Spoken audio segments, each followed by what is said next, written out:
I once reached out to shake a man's hand, just a standard, polite, nice to meet you kind of thing, and that one simple move ended up costing a company $1.8 billion. No joke. Just a few seconds of skin-to-skin contact, and the whole house of cards came tumbling down. My name's Ethan Cole. I'm 47 years old, and up until about 3 weeks ago, I was running things as the managing partner over at Summit Ridge Capital here in Phoenix. If you've never heard of us, well, that's exactly how we liked it. We weren't the type to slap our name on a stadium or buy up billboards along the I-10. We operated quietly, wrote massive checks, and expected only two things in return: smart management and a basic level of human decency. The chairman over at Phoenix Industrial Holdings, though, he had a pretty different idea of what decency looked like. Before I get into how a single handshake blew up an entire board of directors, let me take a step back and tell you how I even ended up in that room to begin with. Summit Ridge didn't start out as a powerhouse. 15 years back, I was just another corporate drone in the Treasury Department, grinding out 60-hour weeks and watching executives make the kind of decisions that would give a normal person nightmares. I spent a decade at a place called Consolidated Manufacturing, a mid-sized outfit that did a bit of everything, from aircraft parts to heavy-duty construction equipment. My job was straightforward on paper but miserable in reality. I had to keep us funded, keep the regulators happy, and make sure the rating agencies didn't use us as a what not to do case study for their next seminar. I got a front row seat to what happens when people treat capital like a birthright instead of a heavy responsibility. I watched bankers flash their pearly whites while secretly tanking our credit rating because our CEO couldn't keep his mouth shut during earnings calls. I saw billion-dollar deals evaporate just because some guy in a suit thought he was too important to be humble. I lost track of how many strategic moves were actually just emergency life support for companies bleeding cash because their leadership thought respect was an optional feature. My old man taught me a lesson that stayed with me way longer than he did. He spent his life in construction, building half the neighborhoods in North Phoenix back when this whole place was nothing but cactus and dreams. He used to tell me, "Son, money doesn't change a man. It just peels back the layers and shows you who he really was all along." Eventually, I'd had enough. After one too many late nights trying to explain to nervous bankers why our latest acquisition made sense, when it clearly didn't, I walked away from Consolidated. I took everything I knew about debt structures, risk, and the way executives crumble under pressure, and I started Summit Ridge. We opened in a tiny two-room office right above a tax prep place on Camelback Road. The pitch was simple. We'll write you a huge check and stay out of your day-to-day business. But that freedom came with a very specific price tag. You couldn't be stupid with other people's money, and you couldn't be a jerk to the people keeping your company alive. Accountability wasn't a suggestion. It was the rule. Our first fund came from a few backers who were tired of seeing their investments wrecked by management teams whose egos outpaced their ethics. We were small then, just me, a kid fresh out of ASU, and a secretary we shared with an insurance agency downstairs. But we had something most firms didn't: a very clear line in the sand about what we would and wouldn't tolerate. The early deals were modest, maybe $50 million here or $75 million there. Nothing that would make the front page, but enough to build a reputation. We had one rule that always made the lawyers sweat. Every contract we signed had what we called a conduct integrity clause. It was simple language that said if senior leadership acted like monsters and hurt the company's reputation while we were at the table, we could pull our money immediately. No penalties, no talking it over, no second chances. Just gone. Most clients just skimmed past it, and their lawyers called it boilerplate fluff, but I'd learned the hard way that character matters a whole lot more than a spreadsheet. We almost got burned 3 years ago on a deal with Mesa Steel. They were a regional manufacturer that needed $400 million to modernize their plants. Their CEO seemed like a rock-solid guy, former military, straight talker, great references. We did our homework, ran the numbers, and everything looked clean. But 2 days before we were set to close, A video surfaced from an employee town hall. The CEO was drunk on power and telling a room full of workers that if they couldn't keep up with new targets, they could go find a job somewhere that coddles mediocrity. The clip went viral. Within a week, it was being used against them in every union negotiation and regulatory filing. I let my partner at the time talk me into closing that deal anyway. "It's just bad optics," he told me. "The fundamentals are sound." He was dead wrong. Within 6 months, Mesa Steel was drowning in work slowdowns and lawsuits. We got our money back eventually, but the headache wasn't worth the return. That's when I promised myself it would never happen again. If I was going to put hundreds of millions behind a company, I needed to see how the people in charge behaved when they thought nobody important was watching. That brings us to Phoenix Industrial Holdings. They entered our orbit during what their board called a strategic transformation phase. That's just fancy corporate speak for we're sinking and we need a life raft fast. They weren't a bad outfit. They had solid defense and infrastructure contracts with the Pentagon. But their previous CEO had spent 5 years buying up companies like he was collecting vintage cars. It was expensive, flashy, and completely unnecessary. By the time they called us, the debt was suffocating them. These guys had leveraged every cent they had, and then borrowed against it again, just to pick up businesses that didn't even fit what they were supposed to be doing. They bought a software outfit in Austin that built logistics apps, a little aerospace shop in Tucson making satellite parts, and even a construction crew up in Flagstaff that did government buildings. It looked great on a fancy slide deck for investors, but from a business standpoint, it didn't make a lick of sense. By the time they came knocking on our door at Summit Ridge, Phoenix Industrial was bleeding $30 million every single quarter just to pay the interest on their debt. Their credit lines were bone dry. Vendors were demanding cash on the spot before they'd even unload a truck, and the folks over at the Pentagon were starting to get real twitchy about whether the company was stable enough to keep its contracts. They needed a $1.8 billion lifeline, and they needed it yesterday. Now, if you looked past all that reckless spending, the bones of the company weren't actually half bad. Their core defense business was still turning a profit, and they had long-term government contracts that paid like clockwork. The real anchor dragging them down was the leadership, specifically a guy named Victor Langford. He was the board chairman who'd rubber-stamped every one of those disaster deals that got them into this hole. Victor was old Phoenix money through and through. His granddad had started a copper mine back in the 1920s that turned into a massive fortune in mining and real estate.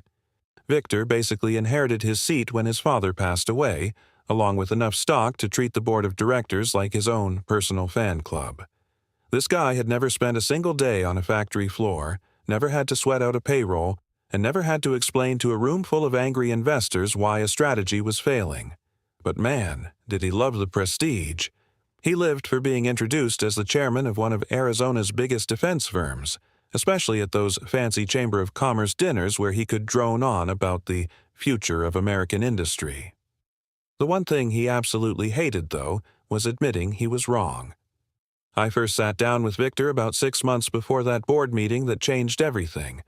He strolled into our conference room acting like he was doing us a huge favor just by showing up. He was wearing a suit that probably cost more than my first truck and a watch that screamed for attention.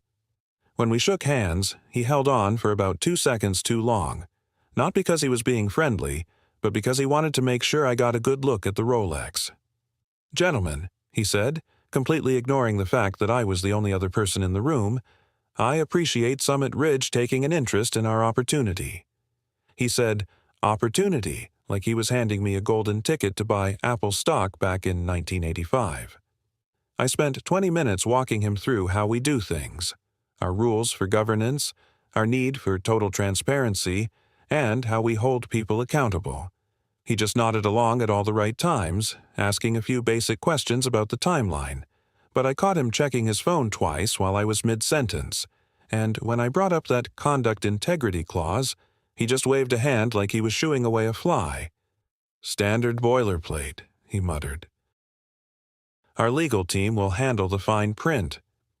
That should have been my second warning right there. We spent the next 4 months digging into the guts of the company. The books were a total disaster, but it wasn't criminal. It was just the kind of chaos you get when nobody's been paying attention to the fundamentals. There was way too much debt, bloated overhead, and a bunch of executives who'd been hired because of who they knew rather than what they could actually do. Still, the actual business was solid. Their manufacturing plants in Mesa and Chandler were run well. Their Defense Department contracts were ironclad, and the people on the floor really knew their stuff. If we could just fix the money and put someone competent in the driver's seat, Phoenix Industrial could be a goldmine again. The only real catch was Victor. Every time we spoke, it felt like he thought we were doing him a personal favor instead of making a business deal between equals. He got real defensive whenever we mentioned changing up the board, and he threw a fit when we suggested bringing in some outside consultants to help. He even complained that we were micromanaging him when we asked for monthly reports. My partner Bryce started calling him the inheritance after our third meeting.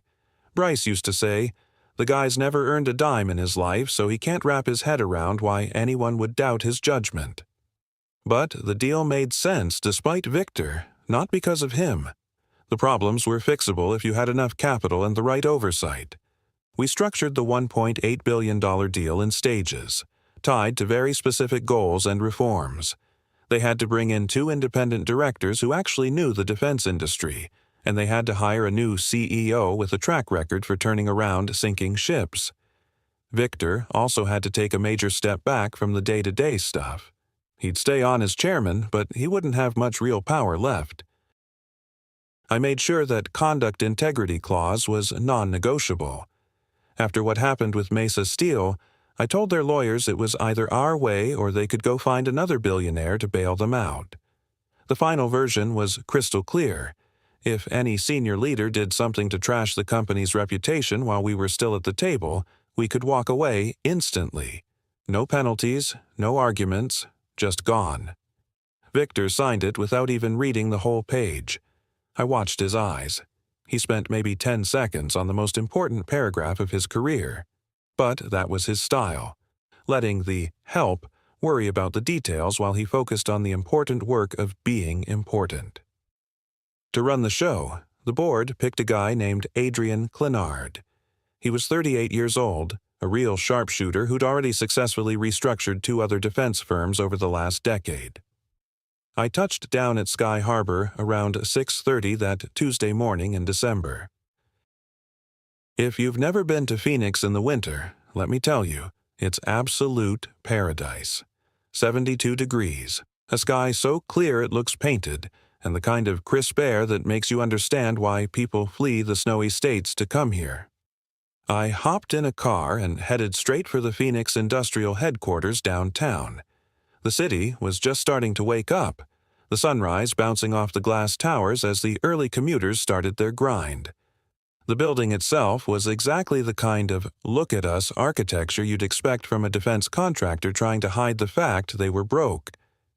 It was a 30-story tower of steel and glass with a marble lobby and security that made you feel like you were entering a government vault. They had the whole corporate theater thing going on. Big screens showing happy employees in hard hats and lab coats, and a stock ticker on the wall that I knew was showing a price far higher than it ought to be. The receptionist gave me that practiced, high-end smile and told me someone from investor relations would be down to get me. That someone was Dylan Pierce, a kid who couldn't have been more than 25. He was wearing an expensive suit that didn't quite fit his frame, and he looked like he'd been drinking coffee by the gallon. As we rode the elevator up, I decided to test the waters. "Big day today," I said. "Absolutely," he shot back way too fast. "A lot of moving parts, but we're ready." "What's the vibe upstairs?" I asked. He hesitated for a heartbeat. "Optimistic. Maybe a little on edge, but that's just the scale of the thing, I guess." The executive floor had that dead quiet, expensive atmosphere where the carpets are so thick you can't even hear your own footsteps. The walls were covered in framed photos of past CEOs shaking hands with senators and governors at ribbon-cutting ceremonies, the kind of stuff meant to convince people the company had deep roots and important friends. Dylan led me to the main boardroom at the end of the hall. Through the glass double doors, I could see the red lights on the cameras already blinking. They were ready for the live webcast. Inside, the room was set up for maximum impact. A long, polished table that probably cost more than my first house, and high-backed leather chairs that practically screamed, authority. Just before we went in, Dylan handed me a big bouquet of white lilies and eucalyptus. "They asked me to give these to you for the announcement," he said, "for the optics." I looked at the flowers and had to laugh to myself. Phoenix Industrial had asked my firm to cover the cost of the refreshments and the decor as a gesture of partnership. Now they wanted me to haul the flowers in myself like I was the delivery guy. "Anything else?" I asked. "They want you at the far end of the table," Dylan whispered. "There's no nameplate, but that's just how they've got the seating chart today." I walked in, and the heavy hitters were already in their elements. Victor Langford was holding court at the head of the table. In his charcoal suit and burgundy tie, he looked every bit the powerful chairman. He had that perfectly styled silver hair and a low, confident voice that made people lean in just to hear him breathe. Then there was Adrian Clennard, the guy we'd picked to be the new CEO. He was 38, but he looked like a college kid next to Victor, which I'm sure was why Victor felt so comfortable treating him like a junior assistant instead of the guy who was about to take his job. Adrian looked tired, the kind of tired you get when you've spent 3 weeks straight memorizing every single figure in a 100-page presentation. At the other end of the table sat Leonard Hayes, the CFO. Leonard was the kind of finance guy I actually respect, the type who doesn't just show you the numbers but actually knows where they came from. He was in his mid-50s, methodical, and had a folder in front of him thick enough to stop a bullet. While everyone else was worried about how they looked on camera, Leonard was busy making sure the math actually added up. The communications crew was busy in the back, tweaking camera angles and double-checking the audio levels. They had a 3-camera setup ready to go, one tight on Victor for his grand opening, one for Adrian's big introduction, and a wide-angle lens for the Q&A session with the analysts. This wasn't just some routine office announcement. It was a high-production performance designed to convince the investment world that everything was under control. When I stepped into the room clutching those flowers, Victor glanced my way with the kind of look you'd give a delivery driver who actually showed up on time. It wasn't outright hostile, but it was clear he'd already filed me away as the help. He didn't even wait for me to get fully inside before turning back to his conversation. "Just toss those on the sideboard," he said to the room at large, not even looking at me. "Then we can get this show on the road." I ignored the sideboard and walked straight over to Adrian instead. He looked up, and for a split second, our eyes locked. I could tell he was carrying more than just standard opening day jitters. There was a look in his eyes, the kind of look a man gets when he realizes the person in charge doesn't have a clue what's actually happening. I shifted the bouquet to my left arm and stuck out my right hand. It was meant to be a simple, "welcome to the team" gesture. Instead, it became the spark that blew the whole place up. "Welcome to Phoenix Industrial," I said, loud and clear. "I'm Ethan." That's when Victor spun around. He saw my hand hanging there in the air and decided right then and there to show everyone who was boss. "I don't make a habit of shaking hands with the low-level staff," Victor announced. He didn't whisper it either. He made sure every hot mic in that room caught every single syllable. The silence that followed was heavy. One of the board members to Victor's right let out a sharp snicker. Someone else down the table gave one of those nervous, "I can't believe he just said that" kind of laughs. Even one of the PR kids in the back tried to hide a grin behind a clipboard. Adrian looked at my hand, then at Victor, and then stared down at his notes like they were written in a foreign language. He didn't correct the chairman. He didn't say a word. He just sat there and waited for the moment to pass. I didn't pull my hand back right away. I let it hang there for 3 long seconds, watching Victor's smug little smile start to twitch. He looked genuinely annoyed that I hadn't apologized and scurried out of the room like a good little employee. He stared at me like I was too thick-headed to understand the pecking order he'd just laid out. "I'm here exactly like I was told to be," I said, keeping my voice steady so the recording would be crystal clear. "Then stand where you're told," he snapped back. "This meeting is for the executives." A couple of people at the end of the table started whispering, and that nervous laughter from before was starting to sound pretty thin. I lowered my hand on my own time, not his, and set the flowers down right at the edge of his personal space. Then I walked to the very end of the table, pulled out the empty chair, and sat down. No nameplate, no folder, no "Glad you're here." Fine by me. They'd written me out of their script, but they were about to find out how much that edit was going to cost them. "Let's get started," Victor said, already clicking to the first slide.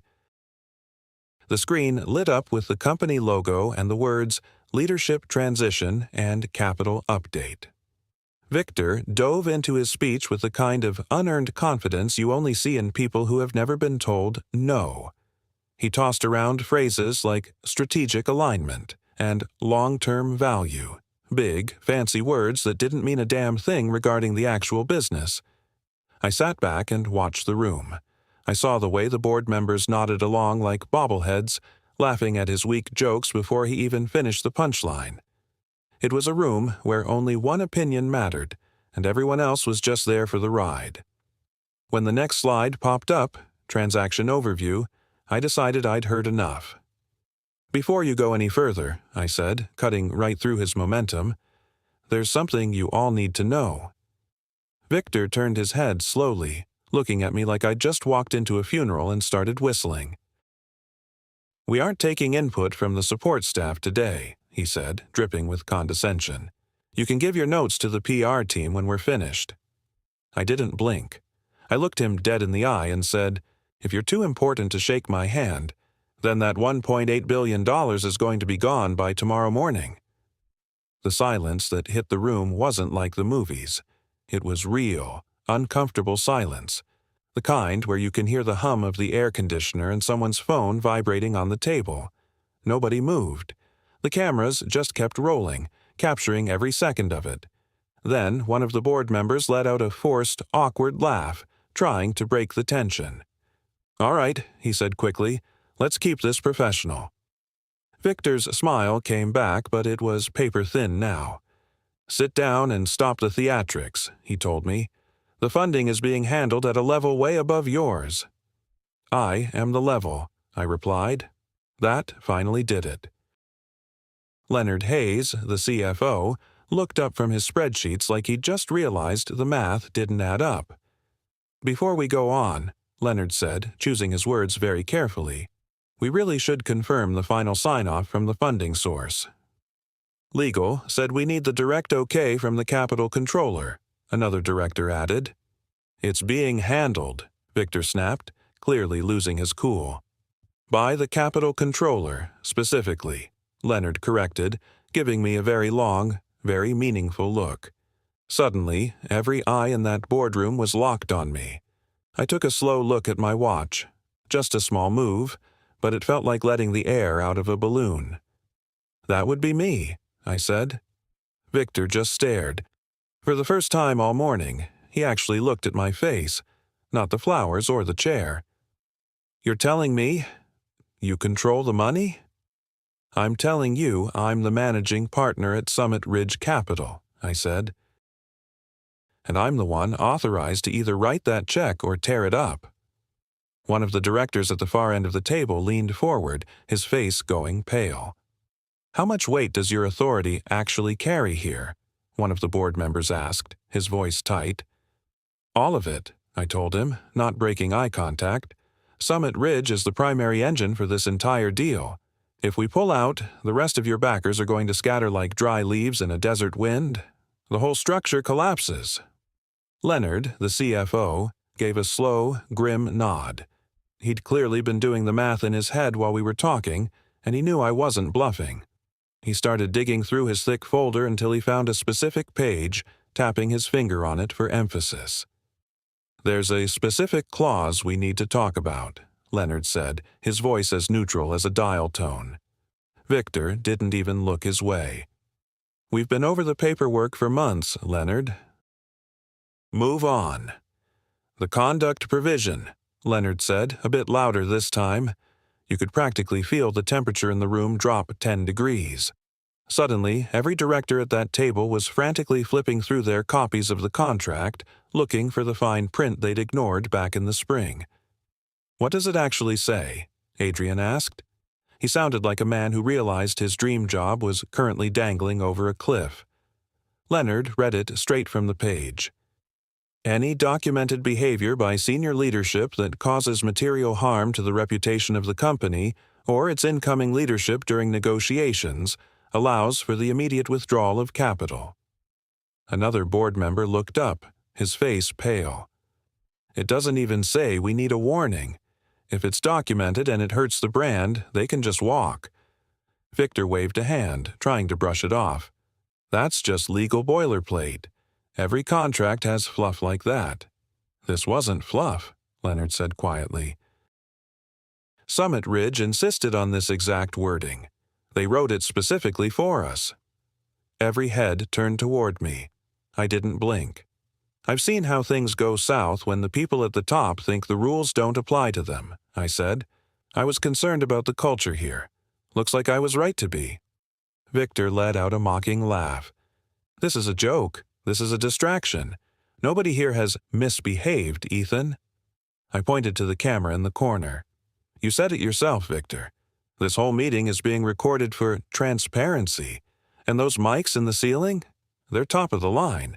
They didn't miss a word of what you said to me." We took a 10-minute break so the board could confer. I stepped into a quiet little alcove by the elevators and pulled out my cell. My partner, Bryce, answered before the second ring. "Yeah?" "Pull the plug," I said. "The full $1.8 billion, effective right now. Use the conduct clause. We've got it all on high-def video." There was a long pause on the other end. Bryce knew exactly what that meant. "The whole thing? You're sure?" "Every cent. I'll send the documentation over in 20 minutes. Do it now." When I walked back into that boardroom, they were trying to act like everything was fine. Victor was back at the head of the table, droning on about liquidity runways and growth projections, pretending he still had a company to run. But while he was talking, phones all around the table started buzzing. It was like a wave of bad news rolling aclennered the room. Leonard Hayes's phone chirped first. He looked at the screen, and I watched the color drain right out of his face. "The commitment," he whispered, his voice cracking. "It's gone. They officially withdrew." "What are you talking about?" a director shouted. "It's executed. Confirmed. The money is off the table." Victor slammed his hands on the table and stood up. "That is impossible. We have signed agreements. You can't just walk away." "The clause says I can," I told him, standing up to meet his gaze. "And you gave me the evidence on a silver platter while the cameras were rolling." "This is unacceptable," he screamed, looking around the room for anyone to back him up. "You will fix this. You will reverse this right now." "There's nothing to fix, Victor. It's over." Now, real life doesn't usually have those dramatic movie endings where people get dragged out by security. It was much quieter than that. It was just a group of wealthy people suddenly realizing they were on a sinking ship and looking for someone to throw overboard. Within 2 hours, the board had placed Victor on administrative leave. Adrian's job offer was suspended. By that afternoon, the headlines were everywhere. Defense giant loses $1.8 billion after governance meltdown. Their stock tanked 23% before the sun even went down. A week later, a reporter called me up, asking for a quote. "People want to know why you'd kill a deal over something as small as a handshake," she said. "It wasn't about the handshake," I told her. "It was about what the handshake represented. If a man can't show basic respect when the cameras are on and billions are on the line, imagine how he treats people when nobody's watching. Respect isn't a courtesy. It's the cost of doing business." I hung up the phone and looked out my office window at the Phoenix skyline. People think power is about the title on your business card or how many zeros are in your bank account. They think it's about being the loudest person in the room. But here's the thing I didn't tell that reporter, and the part Victor never figured out. Remember how I said my dad built those subdivisions in North Phoenix? Well, 40 years ago, Victor's father was the developer on those projects. My dad was a foreman who caught the old man cutting corners on the foundations, using cheap materials that would have crumbled in a decade. When my dad called him out on it, Victor's father didn't just fire him, he blacklisted him from every major job site in the valley for 5 years. My family almost lost everything because my dad dared to speak up to a man who thought he was untouchable. So, when I walked into that boardroom, I wasn't just there to write a check, and I didn't just walk away from the deal. While the stock was cratering that afternoon, I had another firm, a shell company I've owned for years, buying up every distressed share of Phoenix Industrial I could find. Yesterday, the board officially named their new owner. Next Monday, I'm heading back to that building. I'm not bringing flowers this time.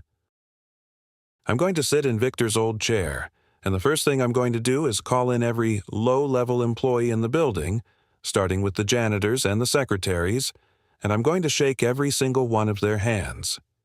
Victor thought that handshake was free. It turns out I'd been waiting 40 years to collect the interest.